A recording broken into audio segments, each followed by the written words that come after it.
Continuando con el tema del trabajador, a continuación vamos a ver la relación de el ejercicio de una profesión liberal con la figura del trabajador. El artículo 5 del Código de Trabajo no considera al profesional liberal como un trabajador si ejerce su profesión de forma independiente. Este artículo 5, que fue una modificación al Código Viejo de Trujillo, que fue incluido en el Código de 1992, hizo un cambio con respecto al código anterior porque el código anterior señalaba que el profesional liberal era considerado trabajador siempre y cuando dedicara todo su tiempo al servicio exclusivo de otra persona. En ese sentido, el Código Trujillo de Trabajo, que fue y tuvo vigencia del año 51 hasta el año 92, obligaba que una persona que pudiera haber sido trabajador en la mañana, si ejercía en la tarde como profesional independiente, ya no era considerado trabajador por el Código de Trabajo. Esto fue eliminado y en una modificación que se incluyó en ese artículo 5, se puso que no es trabajador siempre y cuando preste su servicio de forma independiente. Por lo que, en argumento al contrario, si el profesional liberal ejerce su profesión de forma subordinada, sí es trabajador. Y este es el caso de muchos profesionales que laboran de forma subordinada en una empresa. Por ejemplo, en toda empresa hay contadores, hay abogados, hay ingenieros, hay personas que tienen una profesión que en principio se pudiera desarrollar de forma independiente, pero en la forma de realizar su trabajo se consideran que lo hacen subordinado. Yo quiero en esto que ustedes siempre recuerden cuáles son los parámetros que se utilizan normalmente para saber si hay subordinación o no. Lugar de trabajo, horario de trabajo, suministro de maquinaria, herramienta, materia prima, exclusividad, ausencia de personal dependiente, pago periódico en el tiempo, si es semanal o mensual o cada cierto tiempo, y un pago fijo o variable dependiendo. Todos estos parámetros se pueden determinar si una persona presta un servicio de manera subordinada e independiente. Si el profesional cumple con la gran mayoría de estos parámetros, se considera que ha prestado servicio de forma subordinada y por tanto se va a considerar trabajador. El tercer caso de lo que estamos viendo tiene que ver con los socios trabajadores. En principio, una persona que es socia de otra es una persona que se asocia a otra y ambos inician una empresa. Nosotros sabemos que el derecho comercial, en derecho comercial dominicano, se puede hacer una empresa de forma informal o con una personalidad jurídica propia. De forma informal es que dos personas se juntan y hacen una empresa con el nombre de los dos. Pero también esas dos personas se pueden formalizar y crear una tercera persona jurídica diferente. Y estas personas lo pueden hacer por diferentes formas. Pueden ser una compañía donde den unas cuotas y por tanto se separa el patrimonio personal de los socios con respecto al patrimonio de la empresa per se. También puede ser una compañía con comandita donde una persona pone los recursos y la otra pone la industria, y ahí puede venir estos temas que estamos viendo aquí, que es que el trabajador, uno de los socios pone un trabajo como parte de la sociedad y el otro pone el dinero, pero también puede haber que una persona sea al mismo tiempo trabajador de la empresa y tenga participación accionaria o participación en la cuota. Entonces vamos a ver todos estos casos donde una persona presta un servicio personal a una empresa y al mismo tiempo es socio. Entonces, lo primero que tenemos que decir con esto es que los administradores, gerentes y demás empleados que ejercen funciones de administración o dirección se consideran trabajadores en su relación con la empresa. Pero existe un problema práctico cuando este administrador o gerente es al mismo tiempo socio de la empresa. La respuesta no admite una solución categórica, pues todo depende de las condiciones en que el socio preste su servicio a la empresa. Si ese socio, por ejemplo, presta un servicio como parte de su aportación a la empresa sin percibir salario, no es trabajador. ¿Ok? Si él lo que hace, por ejemplo, en una sociedad, otro pone el recurso y él presta su servicio y él lo que percibe son ganancias, al igual que lo recibe el otro aportador de los recursos financieros, este socio no es un trabajador, porque lo que está percibiendo es parte de la ganancia y no se considera trabajador. ¿Ok?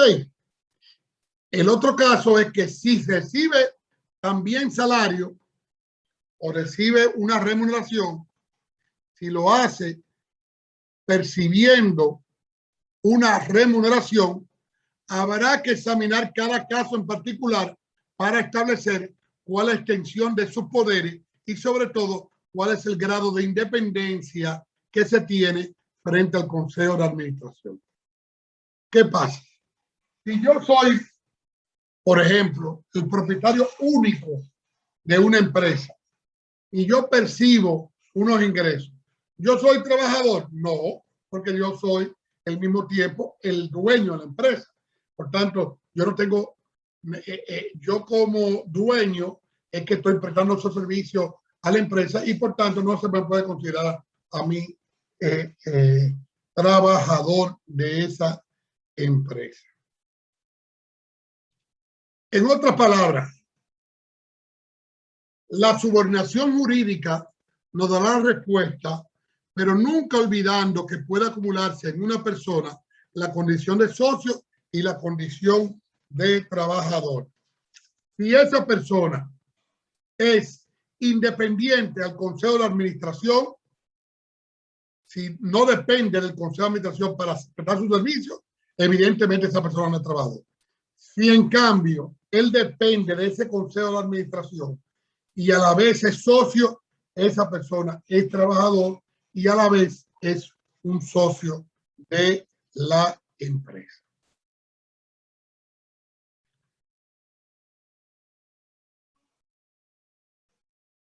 En tercer lugar, vamos a ver la relación que hay entre trabajadores y relación familiar.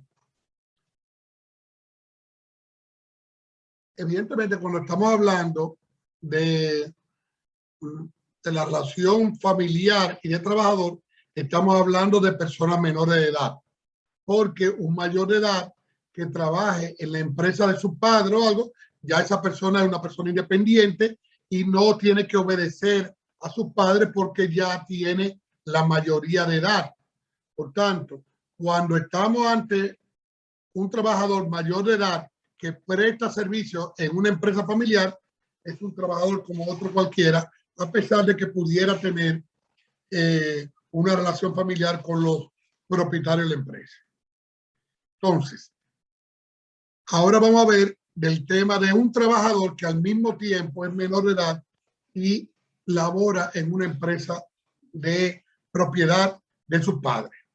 En este caso, la doctrina latinoamericana mayoritariamente sostiene el criterio que entre esposos y concubinos se produce un contrato de sociedad, no un contrato de trabajo. Es decir, si yo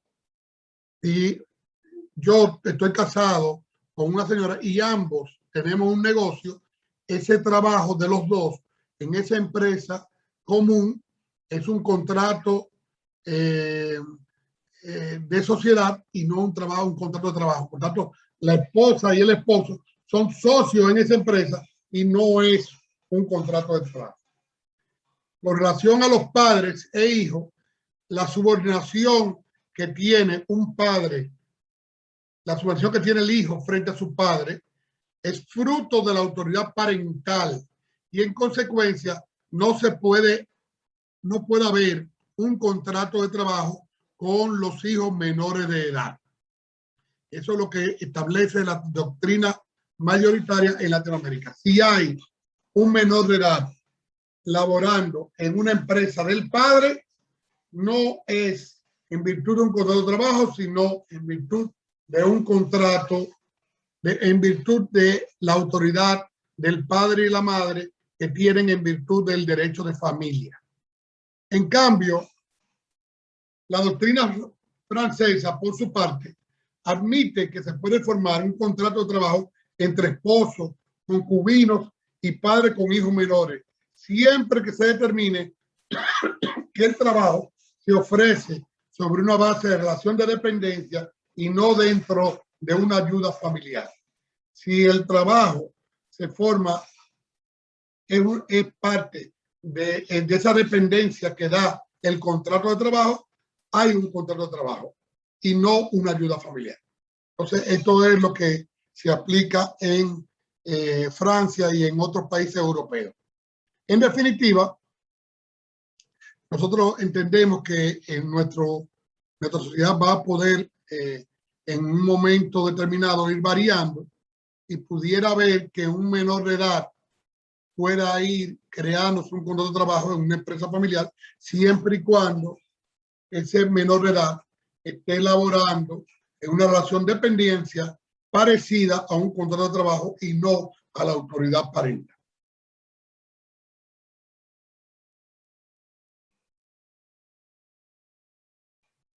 Relación del religioso trabajador. El tema religioso trabajador es un tema que se puede dar porque sabemos que muchas personas que están ligadas a una iglesia realizan una labor personal al interno de la iglesia. Si esa labor la realiza el religioso sin percibir ningún tipo de salario, sabemos que no hay contrato de trabajo y por tanto no hay una relación laboral porque es un trabajo gratuito que no es objeto del estudio del contrato de trabajo. Pero hay personas que están ligadas a una iglesia que prestan un servicio y a cambio se le da un salario. Entonces, en estos casos donde personas que a cambio de un salario trabajan para una iglesia o cualquier otro centro religioso, pueden ser considerados trabajadores. De igual modo, todo religioso puede prestar servicio en una determinada empresa que esté ligada o no a la iglesia que pertenece. Por lo que hay que determinar que un religioso, si presta un servicio personal subordinado en virtud de un contrato de trabajo, es un trabajador. Esto es el caso, por ejemplo, de un religioso que da clase en un colegio evangélico o un colegio católico. Si él imparte clases y le pagan por esa clase, es trabajador como otro cualquiera para ese colegio, a pesar de que el colegio sea propiedad de la iglesia. Igual pasa con un profesor universitario, un cura o cualquier religioso que presta servicio en una universidad, propiedad o no de la iglesia. Si da una clase y le pagan, es un trabajador. Sin embargo, la relación de trabajo que hay entre el religioso y su orden no tipifica un contrato de trabajo, aunque la subordinación esté presente. Y esto es la subordinación que tienen los curas, por ejemplo, con dar la misa, o que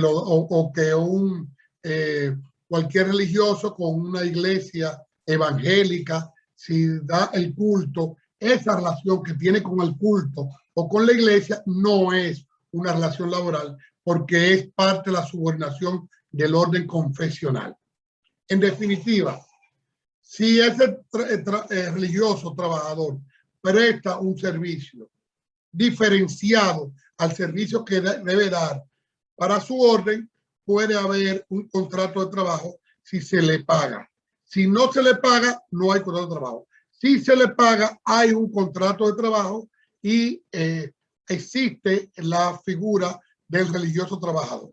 En cambio, si lo que él da es parte de su orden confesional, presta un servicio a su iglesia católica o a su iglesia evangélica o cualquier otra iglesia, y ese servicio es parte de su orden confesional, no hay contrato de trabajo y por tanto no se regula en el derecho laboral.